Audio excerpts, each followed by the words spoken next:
Салам достор, бүгүн борщ тамагын жасайын деп жатам.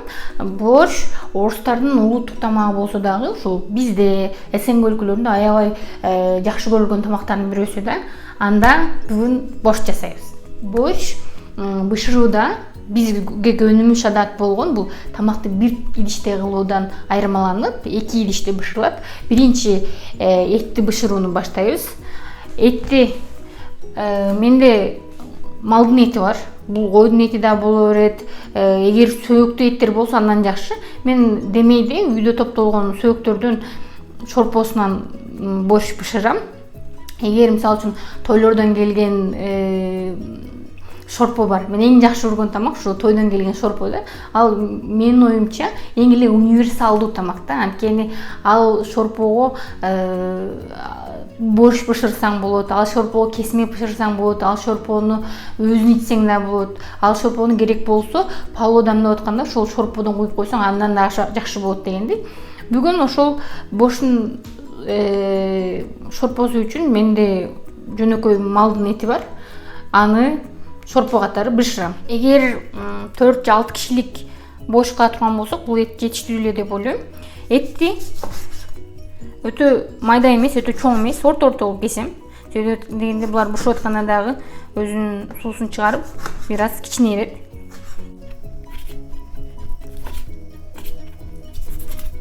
Казандын отун ачып, бир 3 литрдей суу куям. Шундай болуш керек. Эми эттерди салып, эттин кайнашын күтөм. Үстүнө дагы бир аз куям.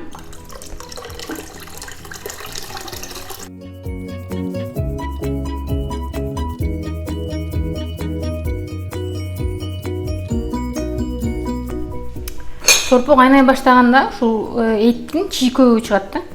Ушунун эч бирин калтырбай мындай сүзүп алыш керек. Шорпонун чийкөөгүн алып, отун азайтып койдум, акырын кайнап жатат. Эми шорпого борщ кылган 1-2 жалбырак лавровый лист салып коем. Анан жакшылап сору чыксын үчүн бир пиязды кесип кошо кайнатам. Бир аз туз.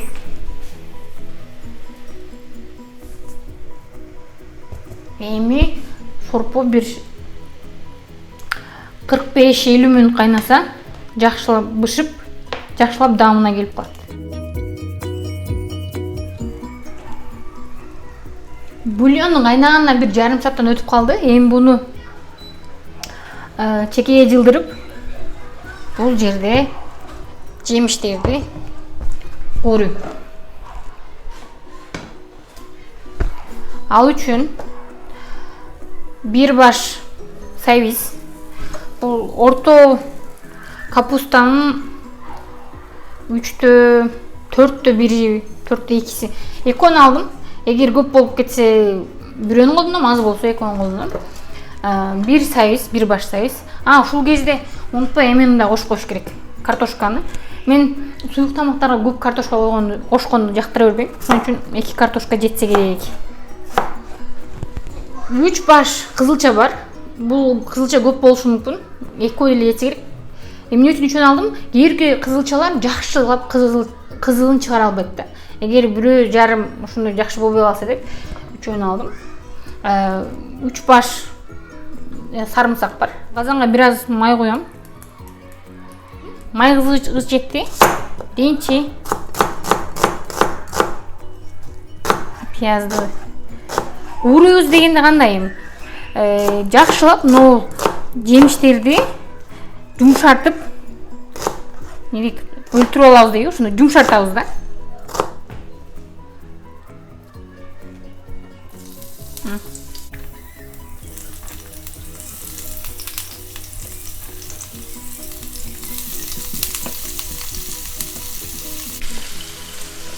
Sarımsaklar.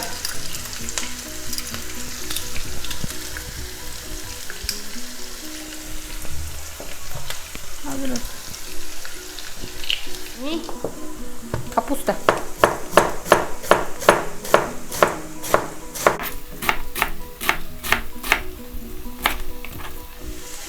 Кээ биркилер боршту коюу жакшы көрөт, кээ биркилер суюк жакшы көрөт. Мисалы мен борштун коюураак болгонун жакшы көрөм.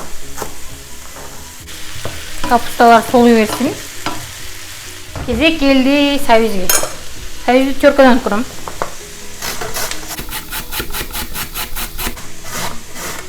Бул чоң сабиз экен. Ушунча сабиз жетсе керек.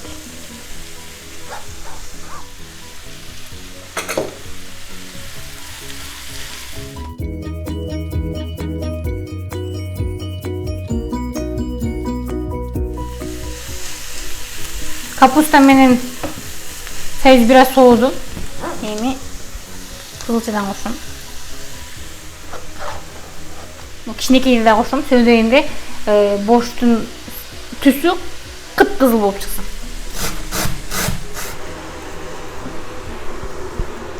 Бир аз туз.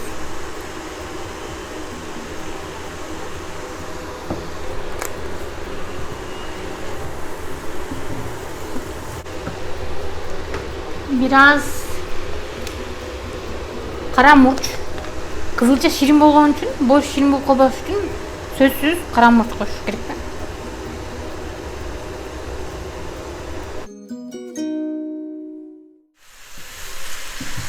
Жемиштер жакшы эле соолуду.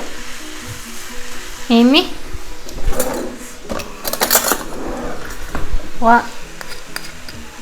бир кашык алма уксусунан кошуп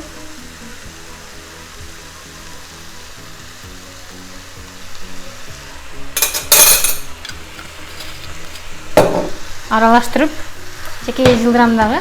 Шорпону негизги откап келем.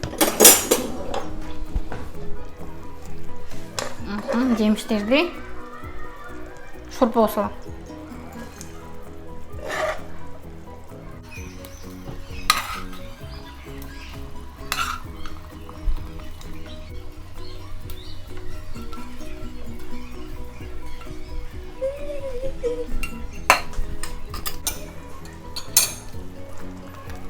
Борщ бир 10 мүнөт кайнаса бышат. Себеби дегенде эт бышты, картошка бышты, мына жемиштер жакшылап соолуду. Эми жакшылап бири-бирине даамын берсе эле борщ даяр болот.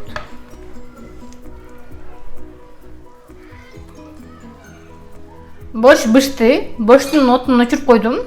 Бир аз табы кайтсын деп. Эми борщту салгам.